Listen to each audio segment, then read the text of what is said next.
Mom kicked me out at 18 and is now begging for me to move back in because she's lonely. At 34 meters was kicked out of my home by my mother. When I turned 18, my mother decided that her job was done and it was time for me to leave. It was on my birthday, a day that should have been filled with celebration and hope for the future, but instead it was the day my world crumbled. She looked me straight in the eye and said, "You're 18 now, my job is over." I stood there stunned and speechless as she continued to pack my belongings into garbage bags. I pleaded, tears streaming down my face, "Please, Mom. I have nowhere to go, no money, no car, I'm not ready." But she was unmoved. She told me to figure it out, pushing me towards the door. "You're an adult now." The door slammed shut behind me, leaving me standing in the dark alone and terrified. I spent the first few nights sleeping in my car, parked in a deserted lot, shivering under a thin blanket. The loneliness was crushing and the fear was all-consuming. Every night, I cried myself to sleep, wishing for some miracle to take me away from this nightmare. I called my mother repeatedly, hoping she would change her mind, but she never picked up. She was too busy to care about the son she had abandoned. With no other options, I reached out to extended family members. My aunt and uncle, whom I had barely spoken to over the years,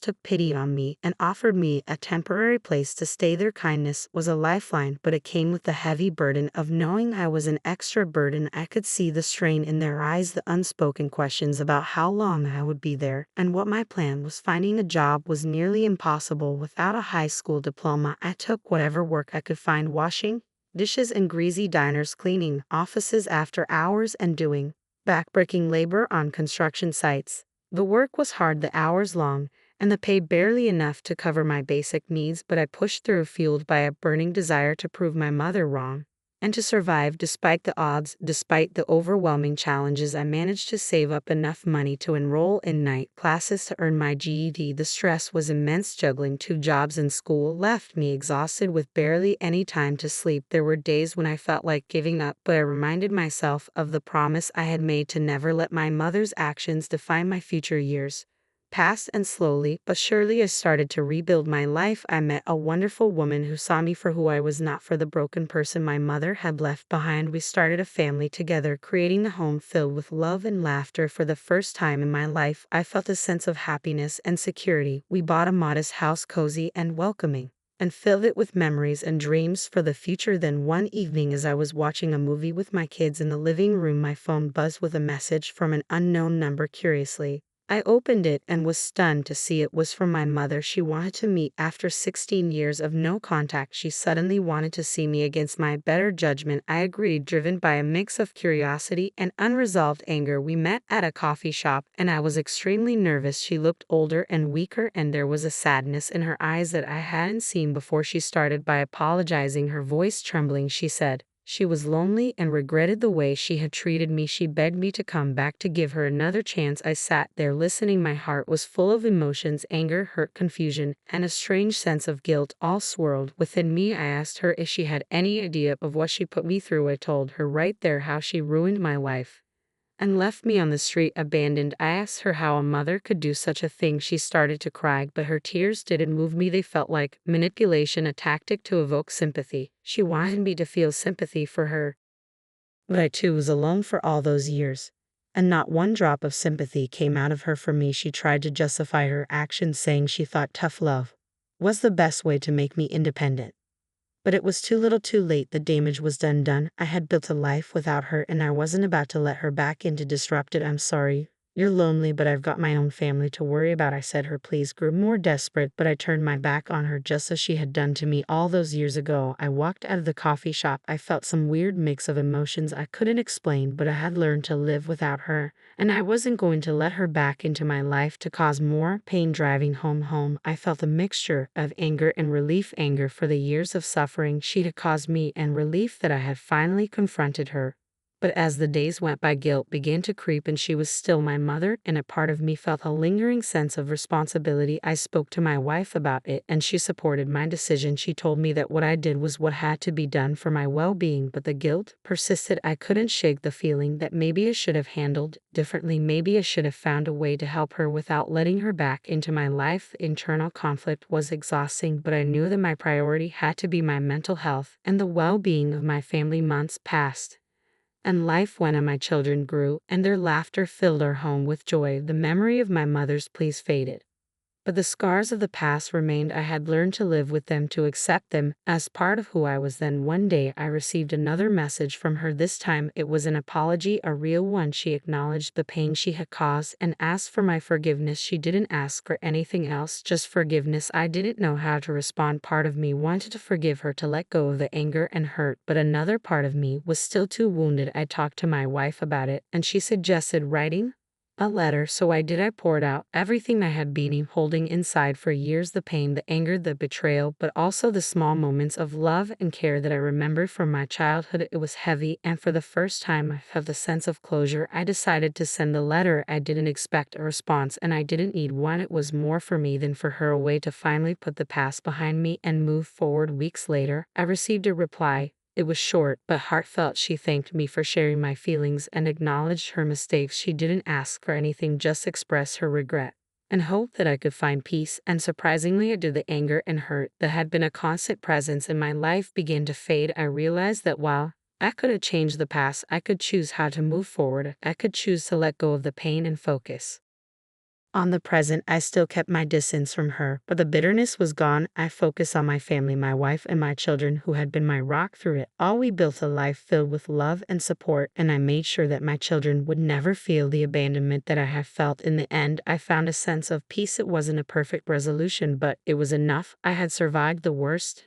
and I had come out stronger. My mother's actions had shaped me, but they didn't define me. I had built a life on my terms, and for that I was proud. So when I say that I don't want to live with her again, it's not out of spite, it's out of a need to protect the life I've built and the people I love. I wish her well, but from a distance, and that's okay. Sometimes the best way to move forward is to let go. However, life has a funny way of throwing curveballs when you least expect them. A year after sending that letter, my mother showed up at my doorstep. She looked rough, and her eyes were full of tears. She begged me to let her in and that she had nowhere else to go. I was stunned. I asked her how she even found me, and she told me that she's been keeping track of me for years. My heart sank. The thought of her stalking me was unsettling. I told her that she needed to leave, and she can't stay here. She broke down, sobbing uncontrollably. She apologized and said she didn't have anywhere else to go. Her words tugged at my heartstrings, but I couldn't let her back in. I told her that I'd moved on and did not want myself wrapped up in all this again. She looked up at me, her eyes filled with desperation, and begged me to give her a second chance. I shook my head,